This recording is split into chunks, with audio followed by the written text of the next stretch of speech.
एक मरतबा आवाज़ बुलंद कहने सुभान अल्लाह। दुरूद पाक पढ़ लीजिए एक मरतबा। अल्लाहुम्मा सल्ली अला सय्यिदिना मौलाना मुहम्मद मअदिनिल जूदी वल करम व आलिहि व अस्हाबिहि व बारिक वसल्लिम। बहुत ही प्यारे अंदाज के साथ जनाब मोहम्मद ताहिर कुरैशी क़ादरी बारगाह रिसालत माब सरवर कौनैन में अपनी अक़ीदतें और मोहब्बतें पेश कर रहे थे। अल्लाह करीम से दुआ है, अल्लाह करीम आपके इल्म में, उम्र में, आवाज़ में मज़ीद बरकत अता फरमाए। आइए अपने ऐवान से आलम इस्लाम के मुमताज़ मारूफ आलिम दीन इमाम व ख़तीब जामा मस्जिद साद बिन नबी वक़ास के इमाम व ख़तीब क़िबला हज़रत अल्लामा मौलाना जनाब मोहम्मद इफ्तिख़ार मदनी क़ादरी दामद बरकातुहुल आलिया को इज़हार ख़याल पेश कर रहा हूँ। और माशाअल्लाह मेरी आँखें देख रही हैं आलम इस्लाम के मुमताज़ मारूफ सना खां, जिन्हें हम बारहा मदनी चैनल के ज़रिए समाअत करते हैं। जनाब मोहम्मद अज़ीम अत्तारी क़ादरी हमारी आज की इस महफ़िल में तशरीफ़ फरमा हुए। आलम इस्लाम के मुमताज़ मारूफ सना खां भाई मोहम्मद अली क़ादरी आज की इस महफ़िल में तशरीफ़ फरमा हुए। जितने हाज़रीन महफ़िल यके बाद आज की इस महफ़िल में तशरीफ़ फरमा हुए, जितने मेहमान गिरामी हमारी आज की इस महफ़िल में तशरीफ़ फरमा हुए, आप तमाम को खान फैमिली की जानिब से खुश आमदीद पेश करता हूँ। बिला ताख़ीर मेरे नारों की गूंज में क़िबला अल्लामा साहब को माइक देना है। तेरा दोनों हाथ को बुलंद करें, नारे तकबीर। सुनियो, आलिम दीन की ज़ियारत करना भी सवाब है। जरा दोनों हाथों को बुलंद करें, नारे तकबीर। गूंज पड़ जाए, पता लग जाए आशिकाने रसूल यहाँ पर मौजूद हैं। जरा दोनों हाथों को बुलंद करें, नारे तकबीर, नारे रिसालत, नारे रिसालत। फरमाते हैं मेरे इमाम कि अल्लाह की सरताब कदम शान है ये, आहा अल्लाह की सरताब कदम शान है ये। इंसान है इंसान, वो इंसान है ये, अल्लाह की सरताब कदम शान है ये। इंसान है इंसान, वो इंसान है ये कुरान तो ईमान बताता है इन्हें। ईमान ये कहता है मेरी जान है ये, ईमान ये कहता है, आहा ईमान ये कहता है मेरी जान है ये। इसी ख्याल के साथ अल्लामा मौलाना जनाब मोहम्मद इफ्तिखार मदनी क़ादरी दामद आलिया अपने रूहानी व इरफानी बयान से हमारे दिलों को मुनव्वर फरमाएंगे।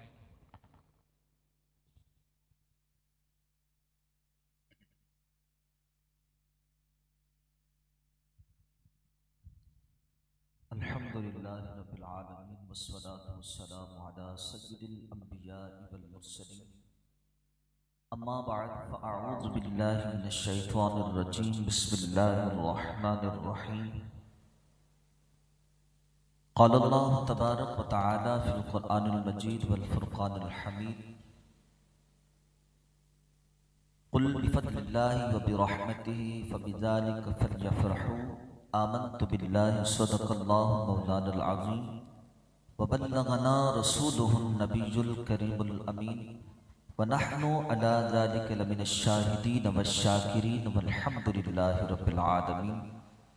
मौला सल्लि व सल्लिम दाइमन अबदन अला हबीबिका खैरिल खल्क़ि कुल्लिहिम हुवल हबीबुल लज़ी तुरजा शफ़ाअतुहु लिकुल्लि हौलिन मिनल अहवालि मुक़्तहिम।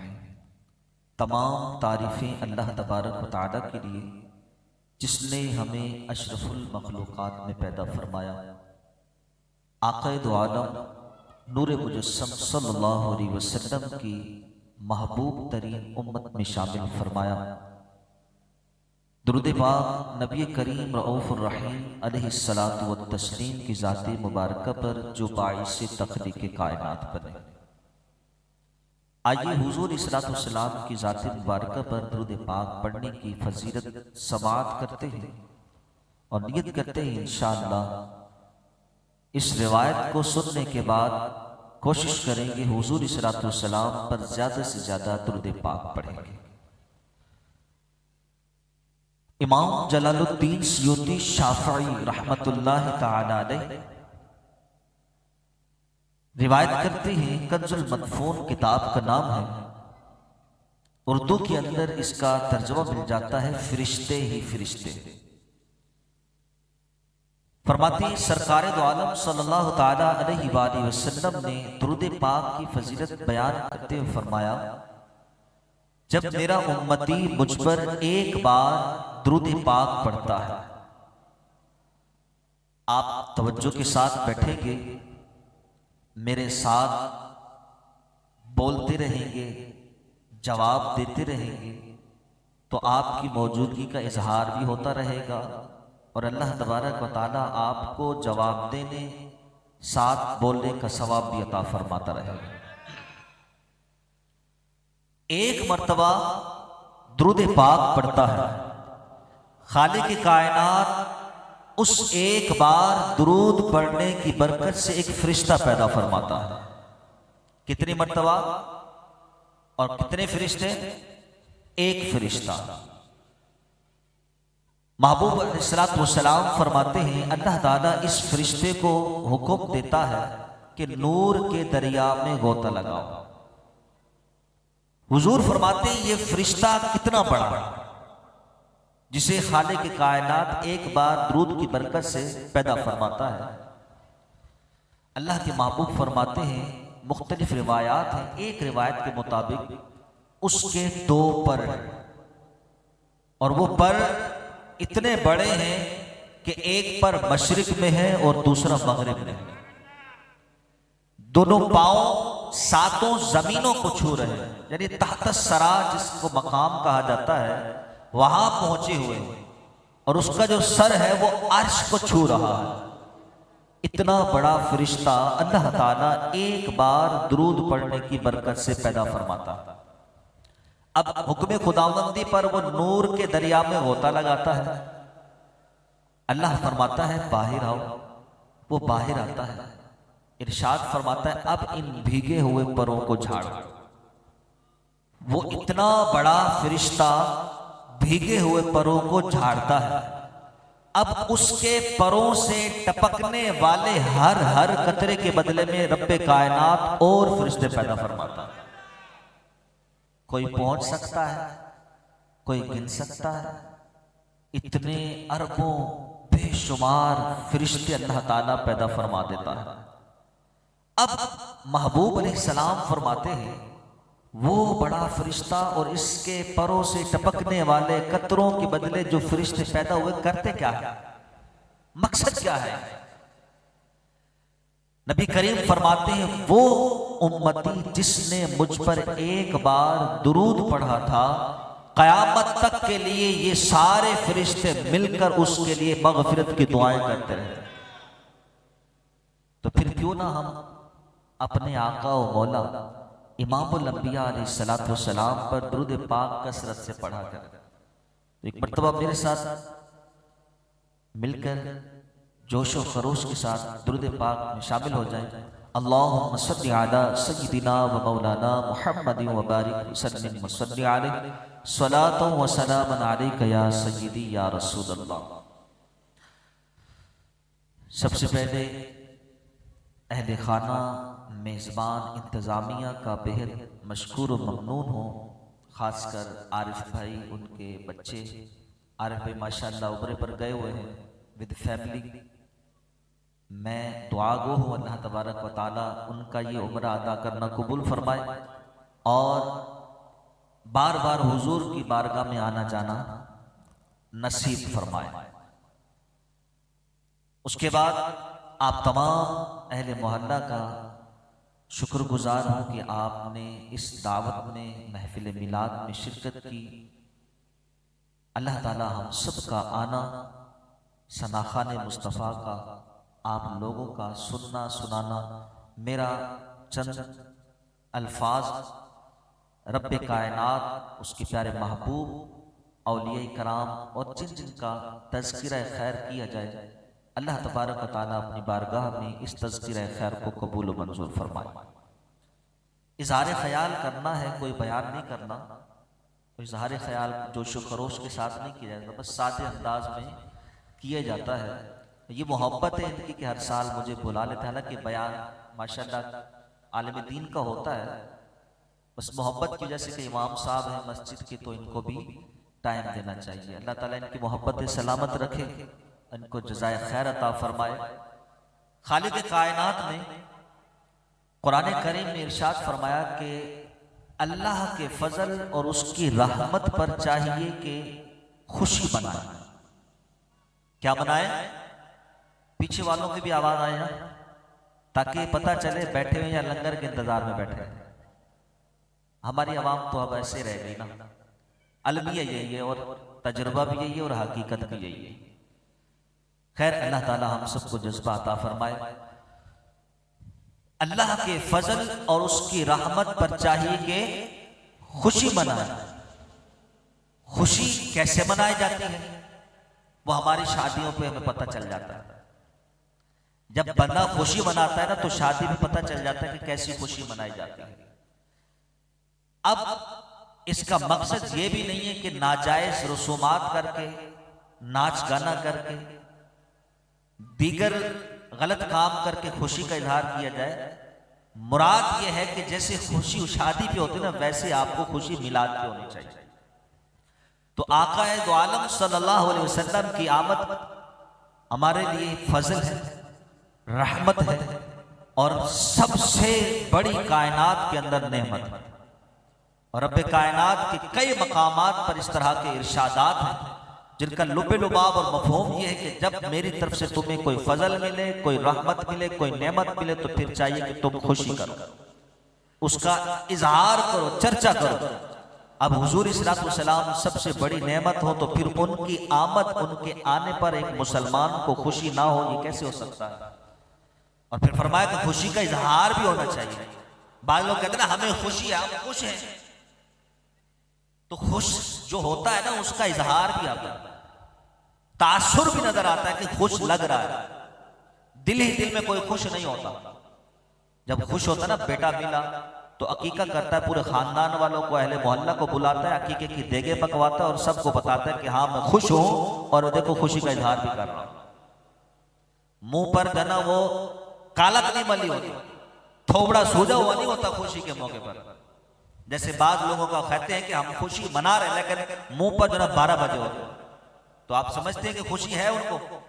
खुशी इनको है जो अहले खाना मना रहे हैं, खुशी इनको है जो बैठे हुए, क्योंकि ये खुशी का इजहार भी कर रहे हैं।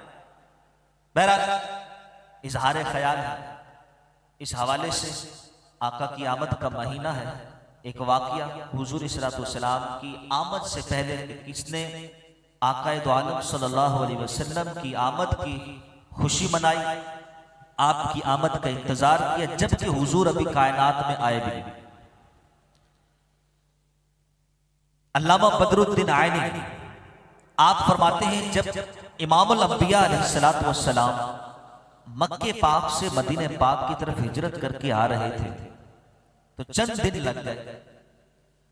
अब ये तो मदीने वाले आशिकान रसूल को, सहाबा को पता चल गया कि हुजूर मक्के से चल पड़े, लेकिन काफिर पीछे थे कि उनको पकड़ लें, माज़अल्लाह शहीद कर दें, जिसकी वजह से हुजूर वहां से हिजरत करके आए। अब रास्ते में गार में भी आपने पड़ाव किया, कुछ दिन वहां भी रहे, फिर बीच में मुख्तलिफ सहाबा के घर के अंदर भी आपने रिहाइश की। तो करते कराते कई दिन हो गए मदीने जाते जाते। इतना पता चल गया कि हुजूर वहां से रवाना हो चुके, लेकिन यह कंफर्म नहीं था कि आज पहुंचेंगे। तो इस तजब्जुब में, इस खुशी के अंदर, इस इंतजार में अहले मदीना रोजाना जो है वो शहर से बाहर पहाड़ों के जो आने का रास्ता था, बच्चों समेत पूरी फैमिली के साथ हुजूर की आमद का इंतजार करने के लिए सुबह के वक्त निकल जाते, फजर के बाद निकलते और शाम तक वहां बैठे बैठे इंतजार करते। जब सूरज गुरूब हो जाए तो फिर वापस घरों को आ जाते। तारीख के अंदर लिखा है अहले मदीना ने कई दिन ऐसे गुजार दिए, क्योंकि पता नहीं था कि हुजूर आज आ जाए। इस इंतजार में कि हम मदीने के अंदर अपने घरों में बैठे और हुजूर आ जाए तो ये आमद की खुशी का इजहार नहीं मना सके। तो जब तक हुजूर मदीने तशरीफ नहीं लाए, अहले मदीना रोजाना अपने बीवी बच्चों समेत उस राह पर चले जाते और इंतजार करते। अब जब हुजूर सल्लल्लाहु अलैहि वसल्लम तशरीफ ले आए तो फिर मुझे और आप सबको पता है कि हुजूर की आमद का इस्तकबाल कैसे किया गया, कौन से नगमे गुनगुनाए गए। तलअल बद्रु अलैना मिन सनियातिल वदा।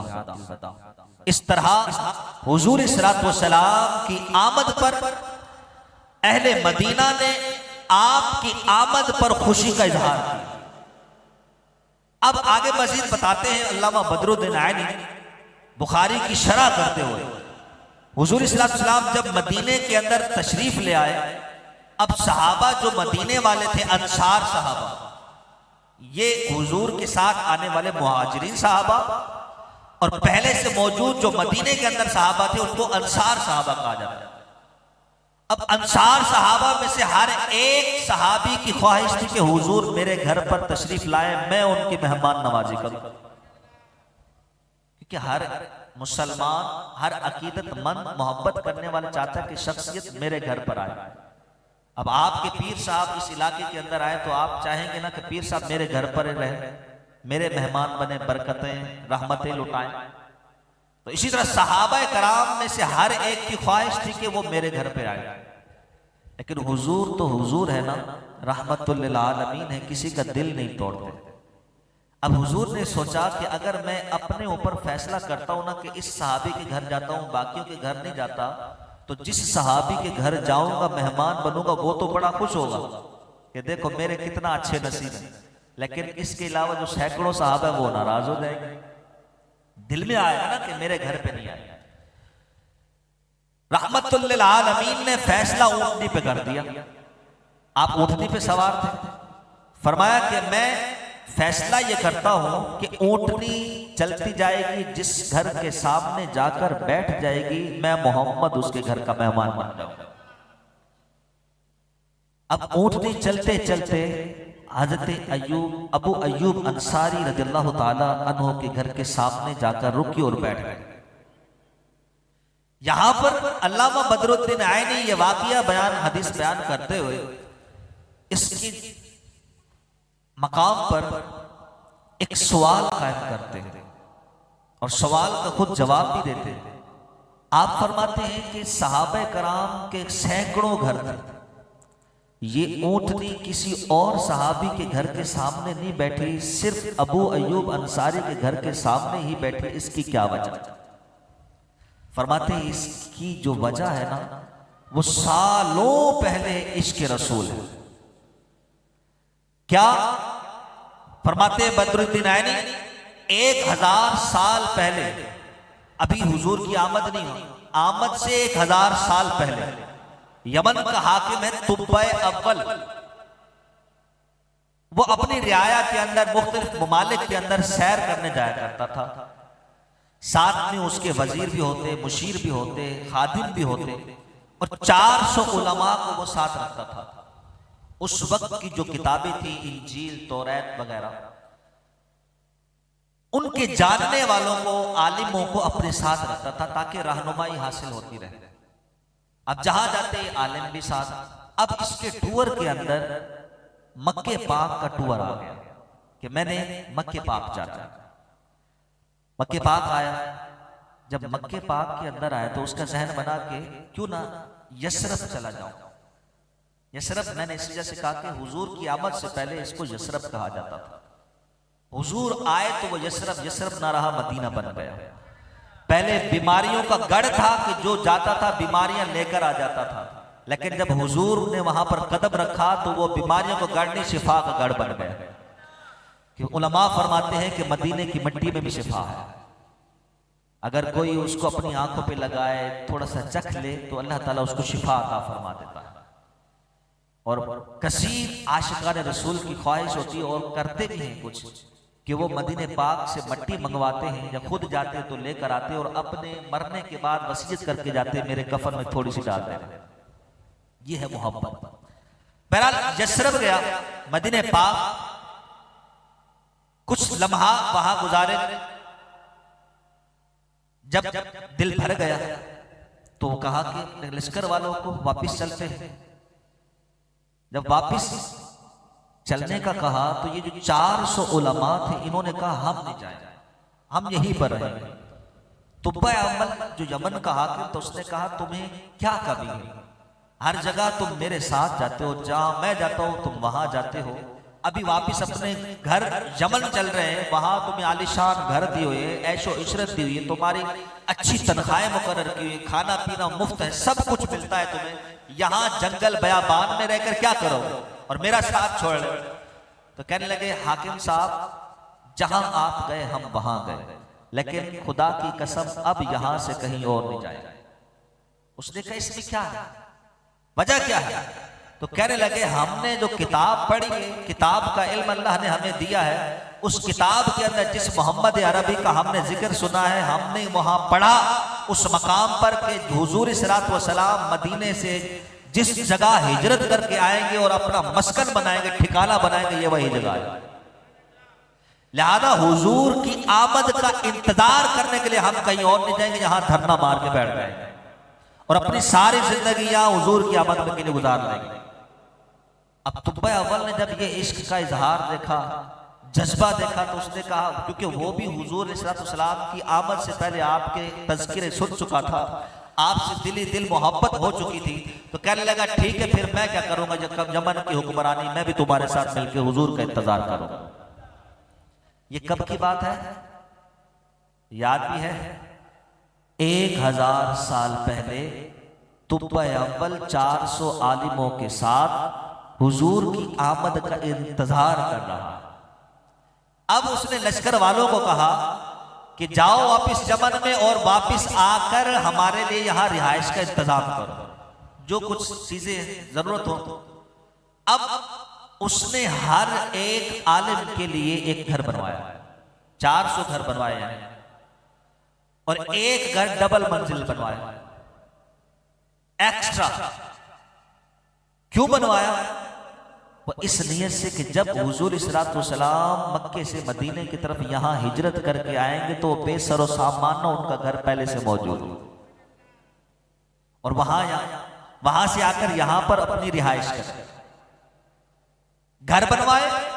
आज हम छोटी सी महफिल सजा लेते हैं, लंगर न्यास कर लेते हैं, चरागा कर लेते हैं, 12 झंडे लगा देते हैं, 12 लाइटें लगा देते हैं, बैज लगा देते हैं। इनको दर्द हो जाता है कि इसराफ कर रहे हैं। वो यमन का हाकिम हर आलिम के लिए एक घर बना रहा। न सिर्फ घर बनवाया, अल्लामा बदरुद्दीन ऐनी फरमाते वो 400 आलिम गैर शादीशुदा थे। यमन के हाकिम ने कहा, अरे बेवकूफ हो, तुम्हें क्या पता कि हुजूर कब आएंगे? ये तो पता है यहां आएंगे, लेकिन तुम्हें क्या गारंटी है, तुम्हारे पास क्या सबूत है कि तुम इंतजार करोगे हुजूर तुम्हारी जिंदगी में तशरीफ लाएंगे? ऐसा करो, मैं तुम्हारी शादी करवा देता हूं। अब उन्होंने, अल्लामा बदरुद्दीन ऐनी फरमाते, शादी क्यों नहीं की हुई थी?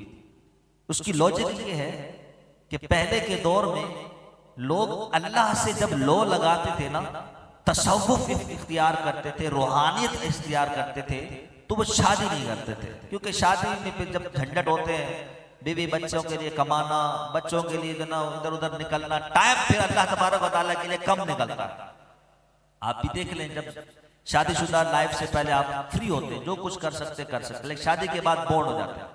तो इस वजह से पादरी आज भी शादी नहीं करता, पंडित आज भी शादी नहीं करता, और कई बुजुर्गाने दीन अभी भी शादी नहीं करते कि सुन्नतों में कमी आ जाएगी, मुस्तहबात में कमी आ जाएगी, जो जिक्र और अस्कार है उसमें कमी आ जाएगी। तो खैर उन 400 आलिमों ने इस वजह से शादी नहीं की रखी। उसने कहा ठीक है ये अपनी जगह, लेकिन अगर तुम चाहते हो कि हुजूर की आमद का इंतजार करें लेकिन जिंदगी हमारा साथ ना दे, मैं भी तुम्हारे साथ मिल के बैठा हुआ हूं, ऐसा करता हूं तुम्हारी शादी करवा देता हूं। फिर हर एक के लिए एक लौंडी खरीदी, लौंडी खरीद कर उसको आजाद किया और हर एक आलिम के साथ उसका निकाह कर दिया। क्यों?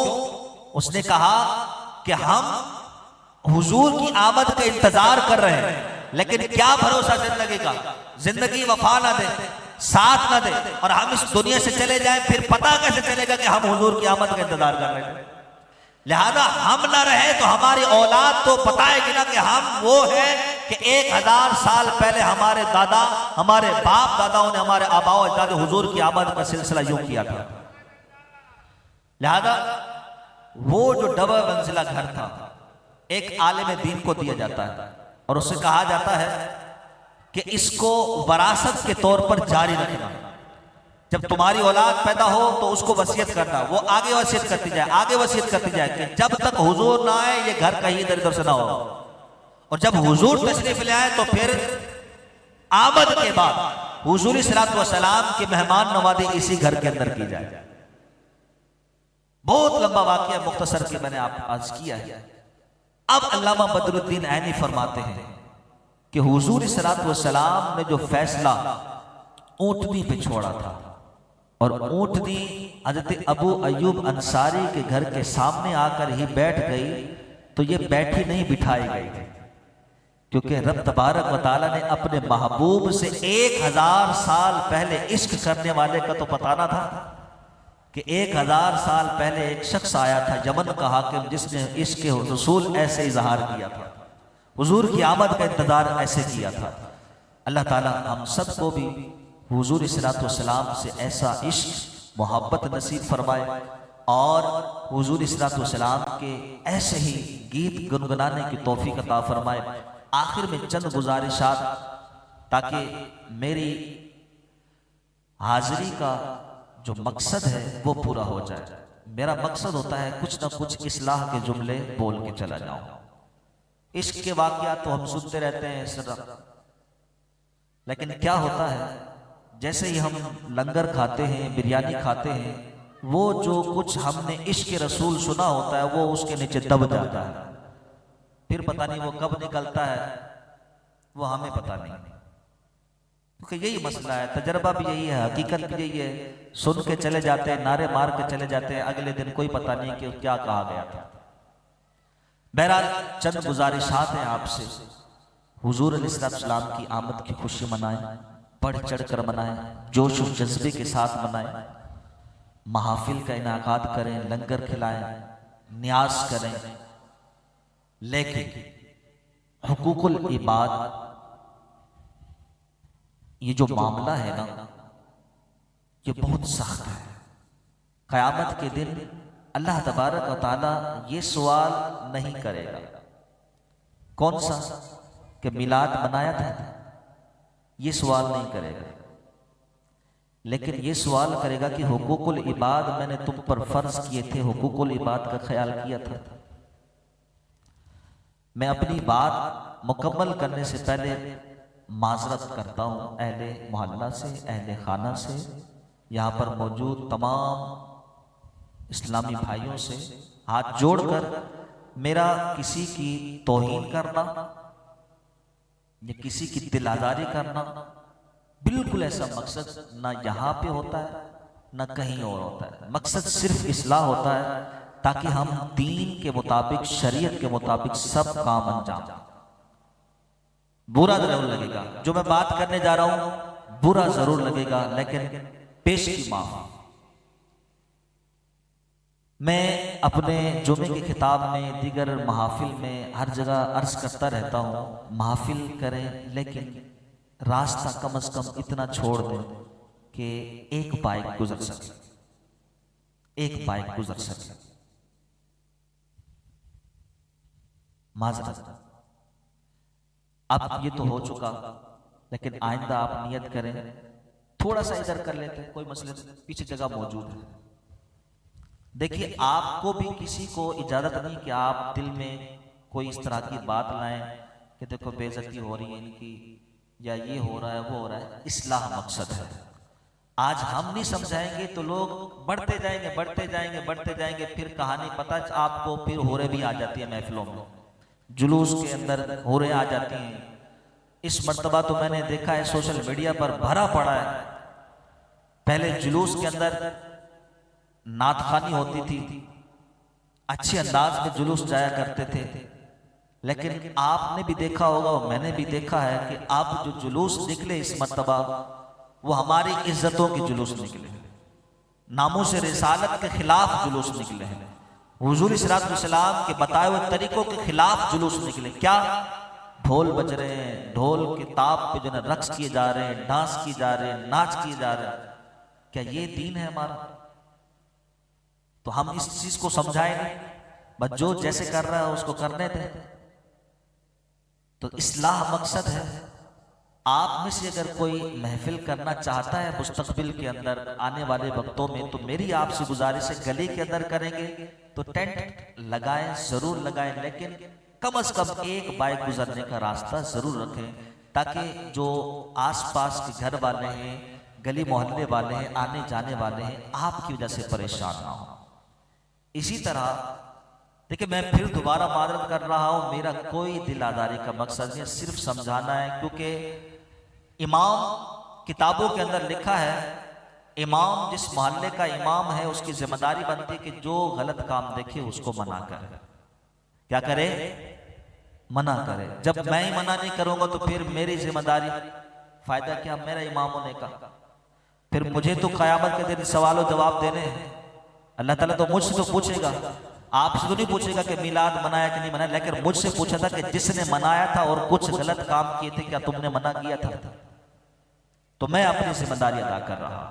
इसी तरह नात खानों से, नकाबत करने वालों से और दीगर हजरात से मेरी गुजारिश है, मैं अब अपनी मुताल्लिक कहना चाह रहा हूं, मैं कोई आलम इस्लाम का बड़ा कोई आलम दीन नहीं हूं, मुझे दूसरी गली के अंदर भी कोई नहीं जानता हो। माजरत के साथ ये भी इस्लाह के लिए कह रहा हूं, नात खान को बुलाना हो, किसी आलिम दीन को बुलाना हो, अलकाबात वो दें जो उस पर जजते भी हों। अब मेरे बारे में हजरत ने कहते कि मैं माजरत कर रहा हूं हजरत, क्योंकि इस्लाह, आपने मेरे बारे में कह दिया आलम इस्लाम के मशहूर और मारूफ आलिम दीन, तो मुझे तो पिछले गली वाला नहीं जानता, और आप में भी बहुत सारे ऐसे बैठे होंगे कि जो अब बयान के लिए मुझे जब बुलाया गया ना, तो पता चला होगा ये भी इस मोहल्ले के इमाम है, और मेरे लिए कह देना कि ये आलम इस्लाम के, तो झूठ हो जाएगा ना। इस्लाम हमें झूठ से मना करता है। तो इसी तरह नात खान को बुलाना हो या फिर किसी आलिम दीन को बुलाना हो, तो वो अब बताएं कि जो है वो। अब माशाल्लाह अजीम भाई के लिए बोला इन्होंने, मदनी चैनल के मशहूर और मारूफ नात खान, तो हर एक को पता है मदनी चैनल के मशहूर और मारूफ, तो जचता भी है, तो सच भी है। तो ये कि सच बोलना है और झूठ से बचना भी है। मैं आप सबसे माजरत खा हूं दिल से कि मेरी बातें आपको बुरी भी लगी होंगी, क्योंकि सच कड़वा होता है, लेकिन मैं ऐसा बंदा हूं कि मैं गुरेज नहीं करता हूं, बता के चला जाता हूं। आइंदा फिर कोई बुलाए ना बुलाए, ये उनकी मर्जी है। और अल्हम्दुलिल्लाह सच कहते हैं तो बार बार लोग बुलाते भी हैं, क्योंकि उनको पता है कि इमाम साहब जो है वो गलत चीज़ बर्दाश्त नहीं करते। अल्लाह ताला मेरी चंद गुफ्तगू अपनी बारगाह में कबूल मंजूर फरमाए, जो उन्हें अर्ज किया हम सबको उस पर अमल करने की तौफीक अता फरमाए। आमीन बिजाहि नबी अमीन सल्लल्लाहु तआला अलैहि वसल्लम। आखिर में फिर सबसे मैं सबसे माफ़रत करता हूँ, अल्लाह ताला मेरी इस्लाह की नियत से जो जुमले अदा किए गए अपनी बारगाह में कबूल मंजूर फरमाए।